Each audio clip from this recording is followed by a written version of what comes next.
El mejor regalo de Navidad sería que te murieras. Me llamo Inés, tengo 72 años, y esas fueron las palabras exactas que mi único hijo, Emilio, me escupió a la cara 3 días antes de Nochebuena.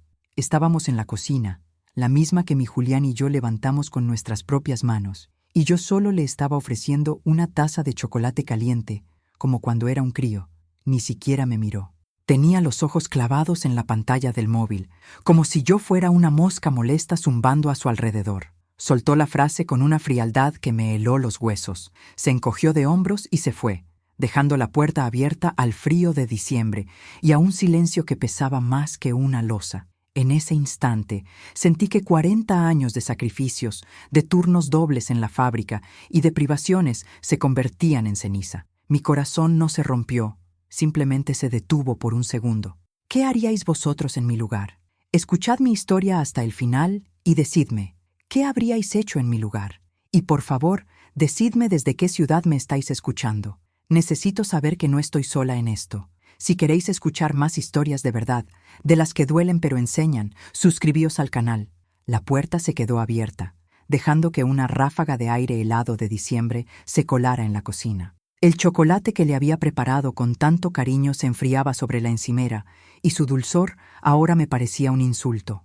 Me quedé allí de pie, inmóvil, con la taza todavía en la mano, escuchando el motor del coche de Emilio al alejarse. El silencio que dejó atrás no era paz, era un vacío, un abismo que se había abierto en el suelo de la cocina que Julián y yo habíamos levantado con nuestras propias manos, ladrillo a ladrillo. Cada azulejo, cada tabla, guardaba un recuerdo de nuestros sacrificios, y ahora todo se sentía manchado, profanado por esas 6 palabras. ¿Cómo era posible que el amor de una vida se convirtiera en un deseo de muerte tan descarnado? El frío no venía de la calle, venía de dentro. Empecé a dudar de mí misma, de mi propia cabeza. ¿Había escuchado bien? ¿O quizás lo había imaginado todo? En los últimos meses habían pasado cosas extrañas. Un día encontraba las llaves de casa dentro del frigorífico.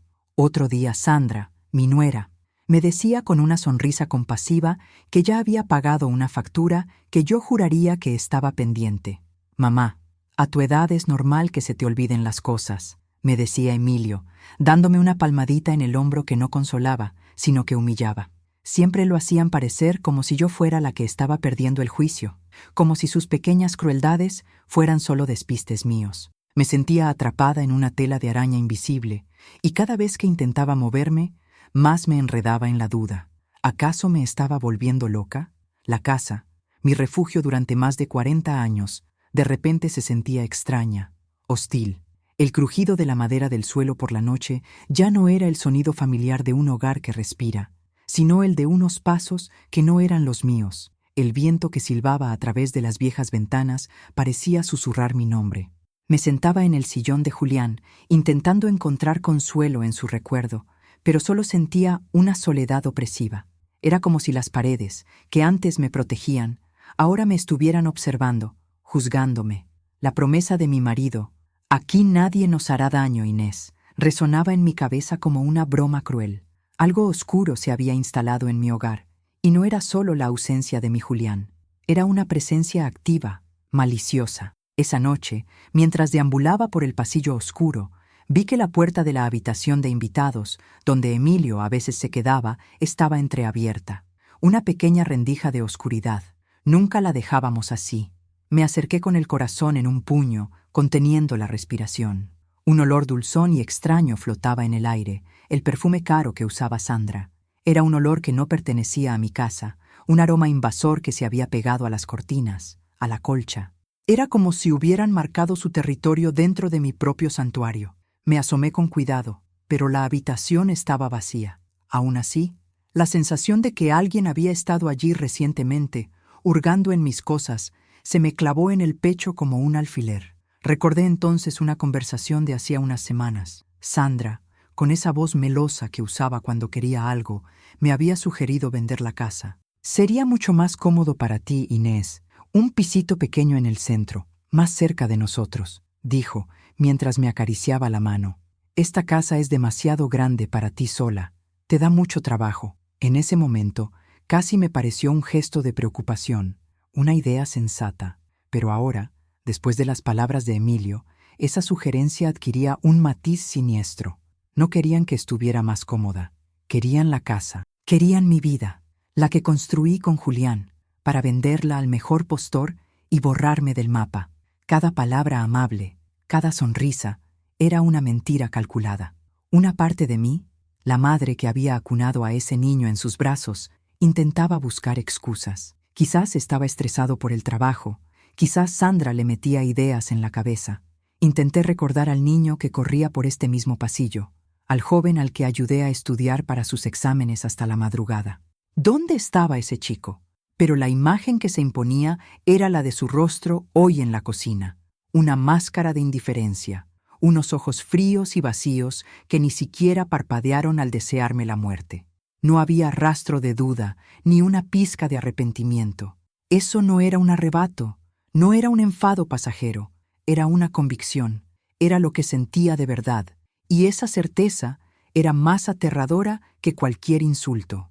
Subí a mi dormitorio y me di cuenta de que la ventana del cuarto de baño estaba entornada, dejando pasar un hilo de aire gélido. Yo siempre cerraba todas las ventanas antes de anochecer.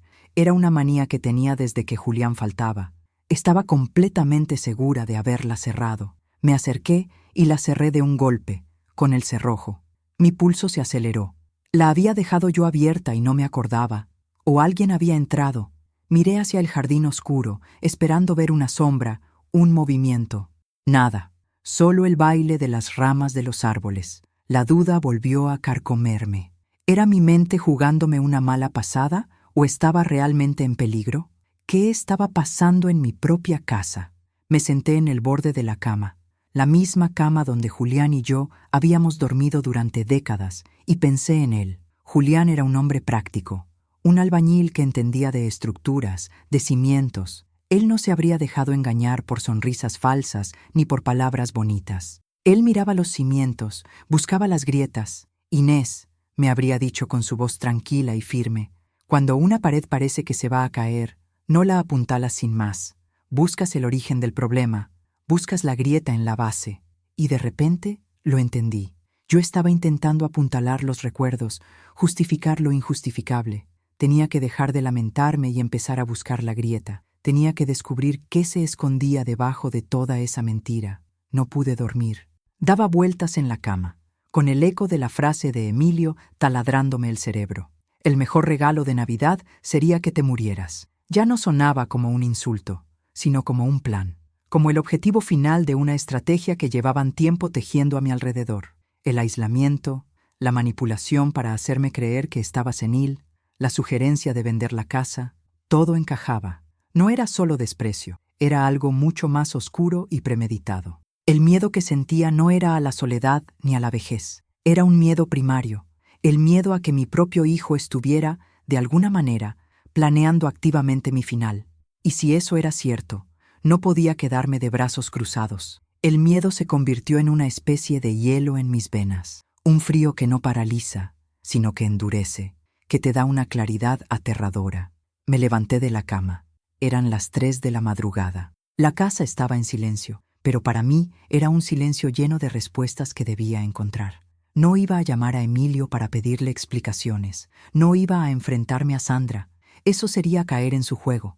Tenía que ser más lista, tenía que ser como Julián, metódica y precisa. Si había un plan en su contra, tenía que haber pruebas. Y si había pruebas, lo más probable es que estuvieran en el único lugar de la casa que ellos consideraban suyo, la habitación de invitados. Con una determinación que no sabía que poseía, me dirigí hacia allí. Iba a encontrar la grieta. Con un frío que no era del invierno, sino del alma, entré en la habitación de invitados. El aire estaba viciado, impregnado del perfume dulzón de Sandra, un olor que no pertenecía a mi casa, un aroma que intentaba borrar los 40 años de recuerdos que olían a la colonia barata de Julián y a la tela recién cortada. Cada objeto parecía fuera de lugar, como si manos extrañas lo hubieran tocado, examinado, valorado. Ya no era un cuarto para las visitas, era un puesto de avanzada en territorio enemigo. Julián me habría dicho que buscara en los cimientos, y eso iba a hacer. No iba a buscar polvo debajo de los muebles, iba a buscar la podredumbre que se había instalado en mi familia, la grieta por la que se estaba colando toda esa maldad. Empecé a buscar. No con la desesperación de una mujer asustada, sino con la metódica paciencia de una costurera que busca un fallo en un patrón complejo. Abrí los cajones de la cómoda, uno por uno. Ropa vieja de Emilio, un par de libros que nunca leyó. Nada. Revisé el armario, apartando las perchas con una lentitud deliberada. Olía a naftalina y a mentira. Todo estaba en un orden sospechoso, demasiado perfecto, como si alguien hubiera querido dar la impresión de que allí no se guardaba nada. Pero yo sabía que las peores manchas son las que se intentan ocultar con más esmero. La tensión me oprimía el pecho, pero mi mente estaba extrañamente clara, afilada por la certeza de que estaba a punto de encontrar algo terrible. Me arrodillé con el crujido de mis viejas rodillas protestando en el silencio. Miré debajo de la cama, polvo, una zapatilla olvidada y una revista de coches que seguro era de Emilio. Me estiré para cogerla, pensando que era una pista falsa, una distracción. Pero al rozarla con los dedos, noté algo más. Algo plano y rígido escondido justo detrás, pegado a la pared, casi invisible en la penumbra. Era una carpeta de cartón, de esas baratas de oficina, sin ninguna etiqueta. El corazón me dio un vuelco tan fuerte que tuve que apoyarme en el suelo para no caerme. El aire se volvió denso, difícil de respirar. Sabía, con una certeza que helaba la sangre, que lo que había dentro de esa carpeta iba a cambiarlo todo. La saqué de su escondite con manos temblorosas. Por un instante, dudé. Una parte de mí, la madre que aún vivía en algún rincón oscuro de mi corazón, me gritaba que la dejara donde estaba, que no mirara, que volviera a la cocina y me preparara una tila. Me decía que la ignorancia era una forma de supervivencia, que lo que no sabes no puede hacerte daño. Pero otra voz, la de la mujer que Julián había amado, la mujer que había luchado toda su vida, me susurró que la cobardía era un lujo que ya no podía permitirme. La verdad, por muy monstruosa que fuera, era la única arma que me quedaba. Respiré hondo, contuve el aliento y abrí la carpeta sobre la colcha de la cama. El primer documento que vi me dejó sin aire. Era un poder notarial. Mi nombre y mis datos estaban allí, escritos a máquina, impecables. Y al final de la página, una firma, mi firma. O al menos, una imitación casi perfecta. Pero yo, que me he pasado 40 años siguiendo patrones y detectando el más mínimo hilo suelto, vi el fallo al instante. La I de Inés, el bucle, era demasiado perfecto, demasiado estudiado. Mi firma es más cansada, más real, la de una mujer que ha firmado miles de albaranes en la fábrica. Aquello era un dibujo, una imitación sin vida, una mentira escrita en tinta que le daba a Emilio el control absoluto sobre todo lo que era mío, sobre la casa, sobre mis ahorros, sobre mi vida entera. Debajo del poder falsificado había algo peor, una póliza de seguro de vida, contratada hacía apenas 2 meses, a mi nombre. La cantidad asegurada me hizo sentir un mareo nauseabundo. 200.000 euros. Leí la cláusula del beneficiario con los ojos empañados. Solo un nombre. Emilio García López. Mi hijo. La frase que me había escupido en la cocina ya no era un insulto cruel nacido de un mal día. Era el resumen de un plan de negocio. Mi muerte no era solo un deseo, era una inversión.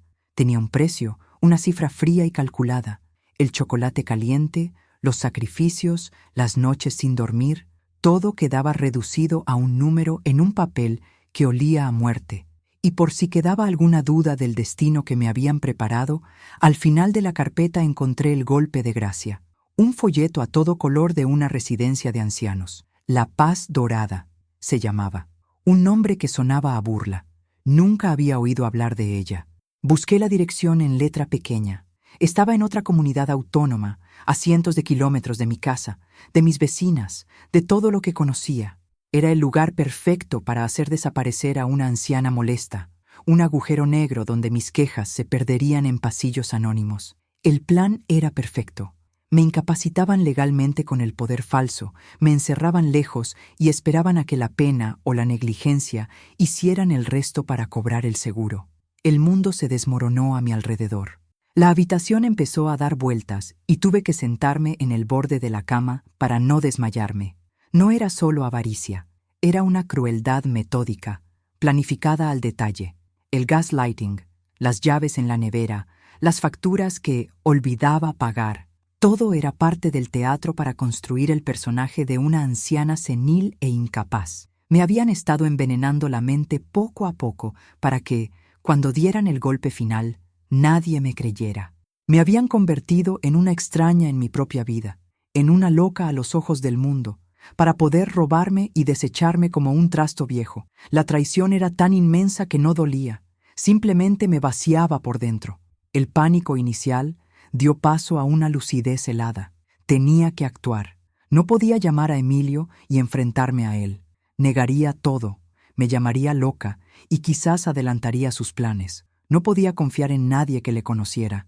Necesitaba ayuda externa, alguien que no estuviera contaminado por los lazos de la familia, alguien que viera los hechos, no las excusas. Y entonces, como un faro en la noche más oscura, un nombre vino a mi mente: Antonio, el mejor amigo de Julián, su compañero de mili y de partidas de mus, un guardia civil jubilado, un hombre recto, de los que ya no quedan. Julián siempre decía: si alguna vez tienes un problema de verdad, Inés, uno que no se arregla con un remiendo, llama a Antonio. Es duro como una roca, pero más leal que un perro. En la vieja agenda de Julián, manchada de yeso y de vida, estaba su número: Antonio. Me temblaba la mano al marcar. Hacía meses que no hablaba con él, desde el último aniversario de la muerte de Julián. Me sentía avergonzada por haberme alejado, por haberme dejado aislar. ¿Y si él también pensaba que estaba perdiendo la cabeza? El teléfono sonó una vez, dos. Diga. Su voz, áspera y familiar, me rompió por dentro. Se me escapó un sollozo ahogado. Antonio, soy Inés, le dije con un hilo de voz. Soy Inés, la mujer de Julián, y necesito ayuda. Creo que mi hijo quiere matarme. El silencio al otro lado de la línea fue breve, pero pesó una eternidad. No te muevas de casa, Inés. Cierra la puerta con llave y no le abras a nadie. Voy para allá. No hubo preguntas, no hubo dudas, solo la orden firme de un hombre acostumbrado a actuar. En menos de una hora, su coche aparcó frente a mi puerta. Le abrí y vi en sus ojos la misma preocupación honesta que veía en los de Julián. No me trató como a una anciana frágil y asustada. Me escuchó.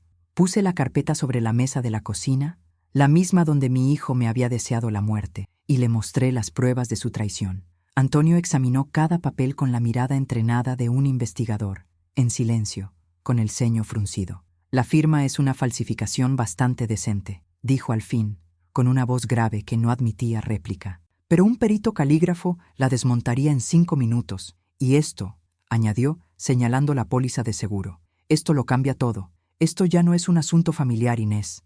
Esto es una conspiración para cometer estafa y potencialmente algo mucho peor. Tienes razón en tener miedo. Sus palabras fueron una extraña mezcla de terror y alivio. No estaba loca. El peligro era real, tangible, y por fin alguien más podía verlo. Por primera vez en meses, no me sentía sola en mi propia casa. Antonio me explicó con calma la situación. Ir a la comisaría solo con esos papeles podría no ser suficiente. Emilio y Sandra lo negarían todo, dirían que yo se los había dado voluntariamente y que ahora no me acordaba. Necesitábamos algo más. Necesitábamos una prueba irrefutable de sus intenciones, una confesión. Tenemos que tenderles una trampa, Inés, dijo, mirándome fijamente. Tenemos que hacer que confiesen su plan, que lo digan en voz alta, y tenemos que grabarlo. La idea me revolvió el estómago. ¿Tenderle una trampa a mi propio hijo? Pero la alternativa era esperar a que ellos ejecutaran la suya, y yo sería la víctima. Asentí con la cabeza, una determinación fría asentándose en mi pecho. A partir de ese momento, mi casa se transformó. Ya no era mi hogar, era el escenario de una operación. Antonio, con la eficiencia de sus años de servicio, instaló una pequeña cámara de seguridad en el salón, oculta en un falso detector de humos. Graba vídeo y audio en alta definición, me explicó. Cuando vengan, tienes que llevarlos al salón. Habla con ellos aquí. El resto es cosa tuya. Me enseñó a manejarla desde mi viejo teléfono móvil. La tecnología me parecía cosa de brujería, pero entendí que esa pequeña lente era mi única esperanza. mi único testigo imparcial en un mundo que se había vuelto en mi contra. La paranoia se apoderó de mí de una forma nueva y más intensa.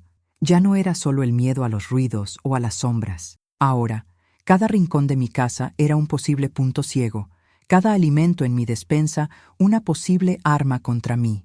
¿Y si ya habían intentado algo? Recordé las veces que me había sentido extrañamente cansada después de una visita de Sandra, los pequeños mareos que había achacado a la edad. ¿Era solo mi imaginación o habían estado envenenándome lentamente, preparando el terreno para el diagnóstico de demencia? Empecé a comer solo latas de conserva que abría yo misma y a beber únicamente agua embotellada. Me sentía como una fugitiva en mi propio refugio. El teléfono sonó 2 días después. Era Emilio. Su voz era un bálsamo falso, untuoso y preocupado. «Mamá, ¿cómo estás? Te noté un poco rara el otro día. Sandra y yo estábamos pensando en pasar a verte mañana para hablar tranquilamente de los planes de Navidad y aclarar las cosas». La sangre se me heló en las venas. Estaban volviendo. La trampa tenía que funcionar. Con la voz de Antonio resonando en mi cabeza. «Sé la mujer que ellos creen que eres». Reuní todas mis fuerzas para sonar frágil y confundida. «Oh, sí, hijo, claro. Me gustaría mucho. Venid cuando queráis. Necesito hablar con vosotros». Colgué y sentí que me faltaba el aire. La actriz estaba lista para su papel. Pasé la noche en vela, ensayando mentalmente la conversación. ¿Qué les diría? ¿Cómo podría llevarlos a confesar sin que sospecharan? Antonio me había dado algunas indicaciones. «Hazte la víctima. Diles que te sientes sola y asustada, que quizás tienen razón y que la casa es demasiado para ti.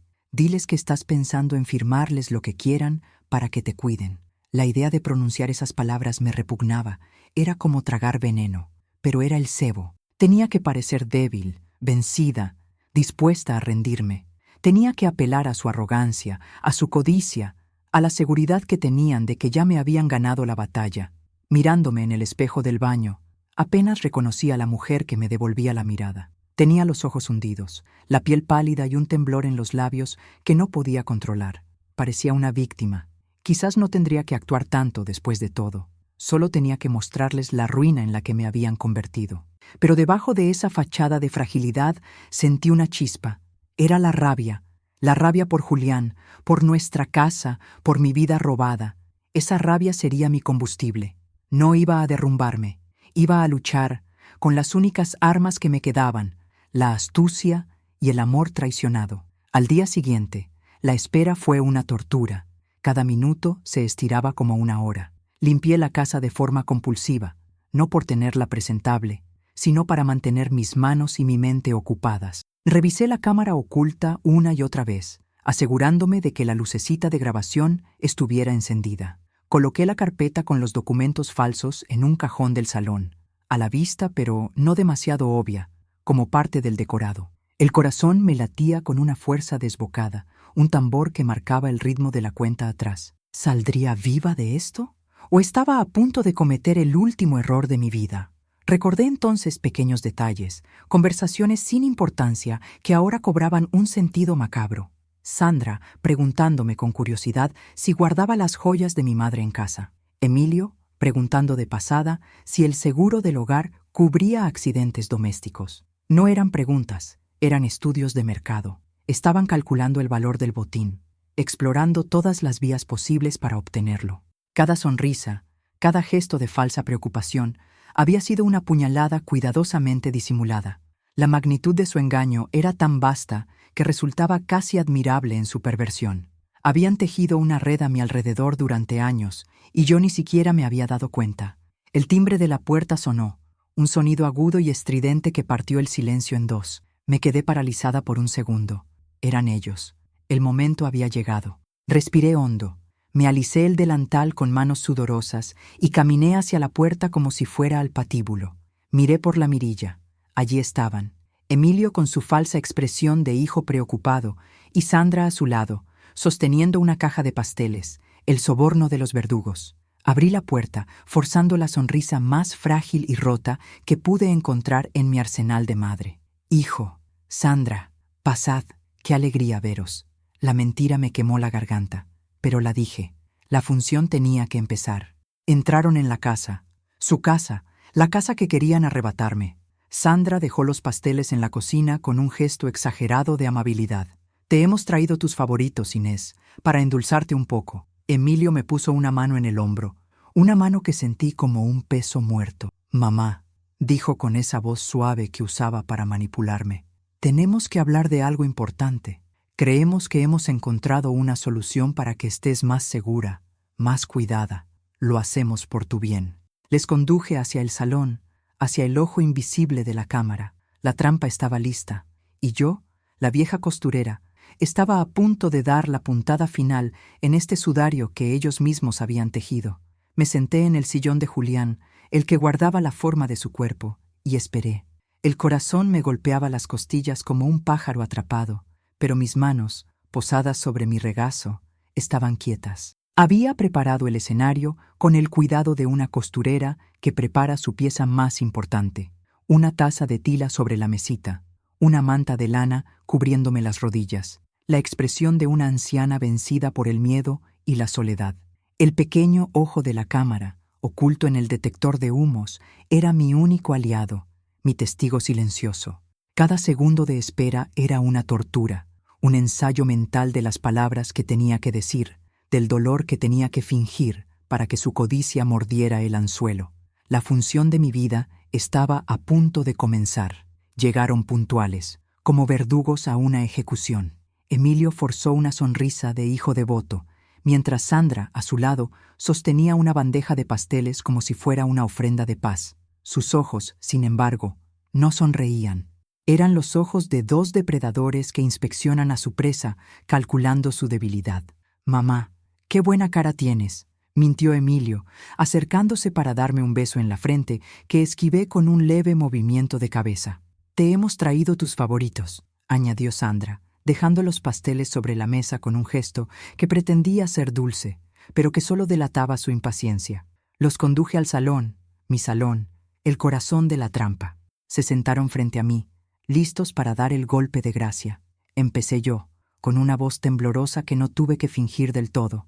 «Hijo, he estado pensando mucho en lo que dijiste», comencé, mirándole a los ojos, buscando un atisbo del niño que fue y encontrando solo a un extraño.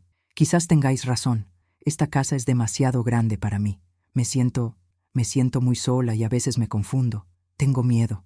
Dejé que las palabras flotaran en el aire, cargadas de la vulnerabilidad que ellos esperaban. Vi cómo se relajaban, cómo una mirada de triunfo cómplice pasaba entre ellos. Habían mordido el anzuelo. Creían que la batalla estaba ganada, que la vieja Inés por fin se había rendido a su destino. Sandra, siempre más impaciente y menos sutil, se inclinó hacia adelante, con su perfume caro invadiendo mi espacio. «Lo ves, Inés, si es por tu bien. Solo queremos cuidarte. Ya hemos mirado unos papeles, para que no tengas que preocuparte por nada. Un simple trámite y todo estará solucionado. Encontraremos un sitio para ti, un lugar acogedor donde estarás atendida las 24 horas del día, una residencia tranquila». La palabra residencia salió de sus labios con una facilidad escalofriante, como si estuviera hablando de un hotel de vacaciones y no de la antesala de la tumba que me habían preparado. Cada palabra amable era una palada de tierra sobre mi ataúd. Emilio adoptó su papel de hijo responsable, el que sufre por el bienestar de su madre. «No es por el dinero, mamá, entiéndelo, es por tu seguridad. El otro día te dejaste el gas abierto, ¿no te acuerdas? Podría haber pasado una desgracia».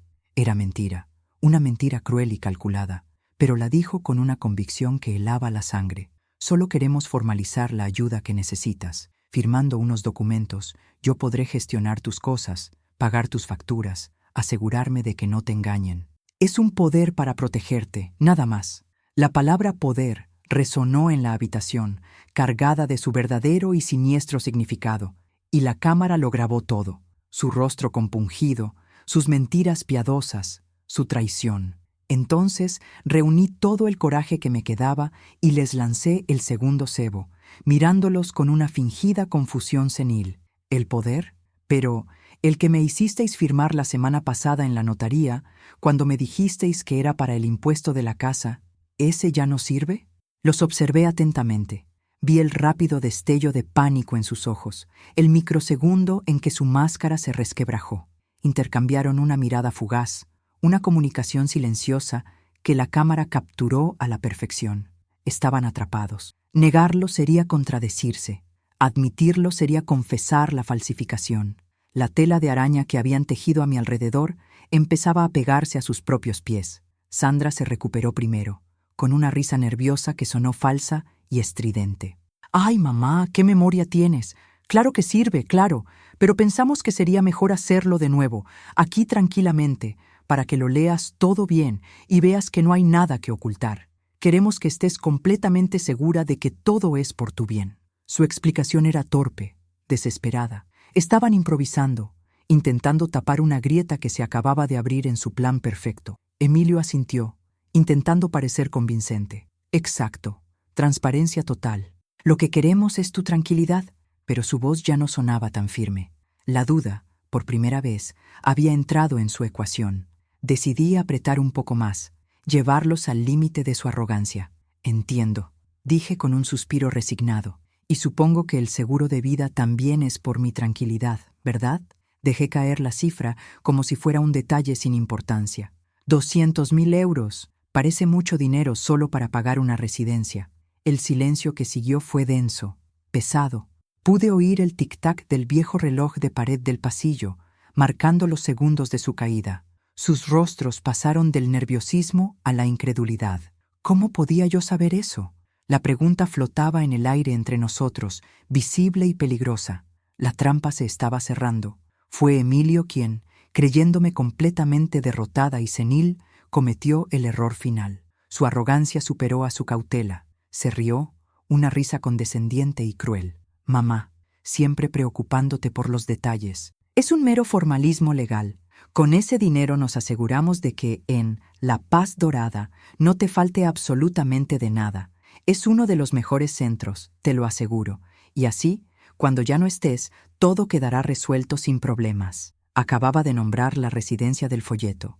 Acababa de admitir que el dinero del seguro era para después de mi muerte. La confesión estaba grabada, clara y rotunda. Era el final de su mentira. Sandra, viendo la victoria al alcance de la mano, no pudo contener su avaricia y añadió la última pieza al puzzle de su condena.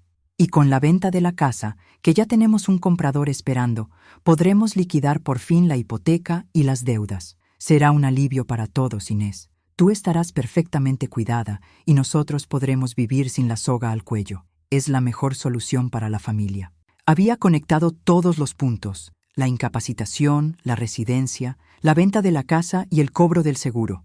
El plan, en toda su monstruosa totalidad, había sido expuesto a la luz fría y objetiva de la lente oculta.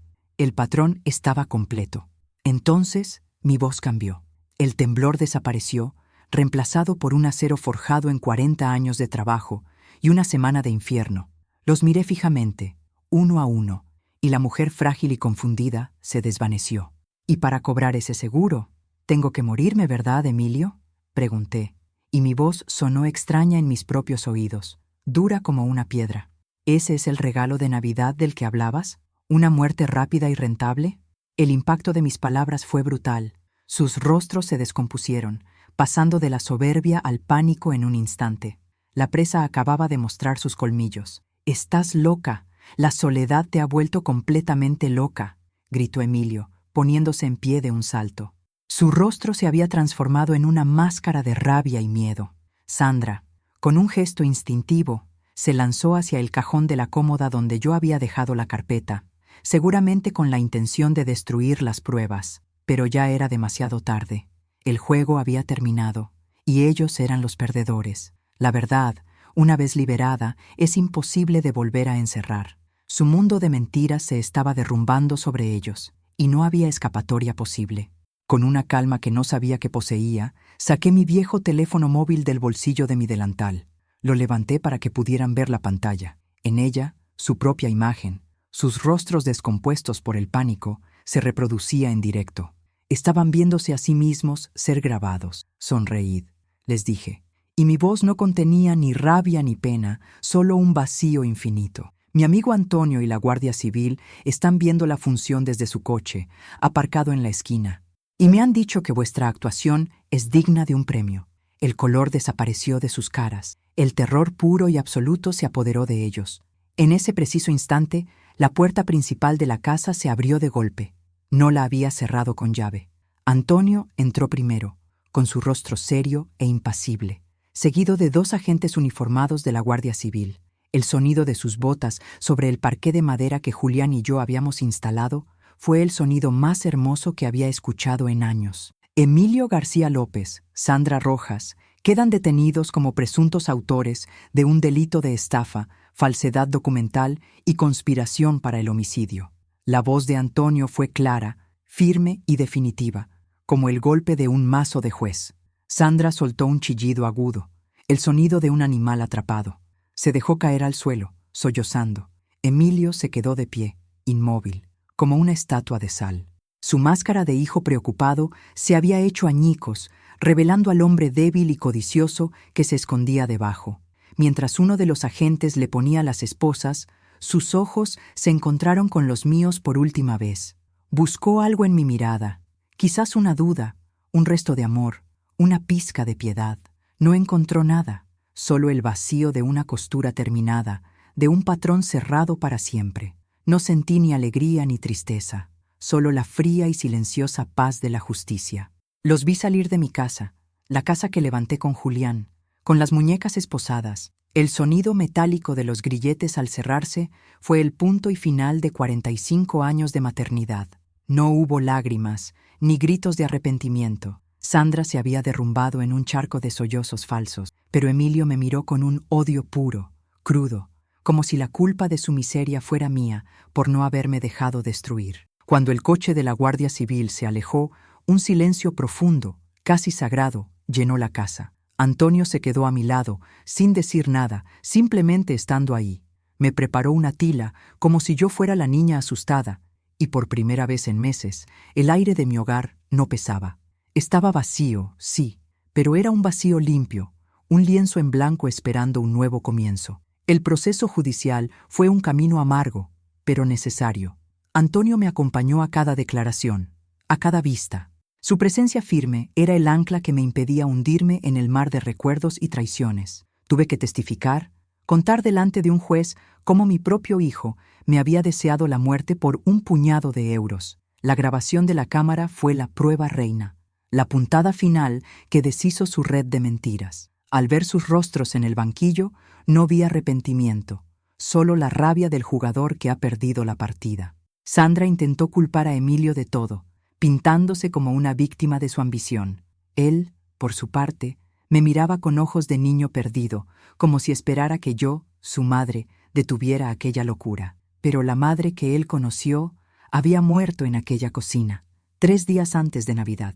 El juicio duró varias semanas. Cada día era un ejercicio de resistencia. Los abogados de ellos intentaron pintarme como una anciana senil y vengativa, una mujer confundida que había malinterpretado las buenas intenciones de su hijo. Pero las pruebas eran irrefutables. El perito calígrafo confirmó que la firma del poder notarial era una falsificación torpe.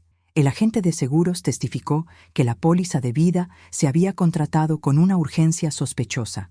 Y, sobre todo, estaba la grabación, sus propias voces tejiendo el sudario con el que pretendían envolverme. Cada mentira, cada palabra manipuladora fue expuesta a la fría luz del juzgado. El patrón de su maldad quedó al descubierto y no había hilo suelto que pudiera justificarlo. La sentencia llegó en una mañana gris de febrero. Culpables. El juez leyó los cargos con una voz monótona pero firme. Estafa, falsedad documental y conspiración. 10 años de prisión para Emilio, como inductor principal, y 8 para Sandra, como cómplice necesaria. No sentí la euforia de la victoria, sino la pesada calma de un trabajo terminado. Era justicia, no venganza. La amenaza que había pendido sobre mi cabeza durante tanto tiempo se había desvanecido. Miré a Antonio, sentado a mi lado, y él simplemente asintió, con una media sonrisa triste en los labios. Habíamos cerrado la herida. Quedaría una cicatriz, sí, pero ya no sangraría más. La pesadilla había terminado. No podía seguir viviendo en esa casa.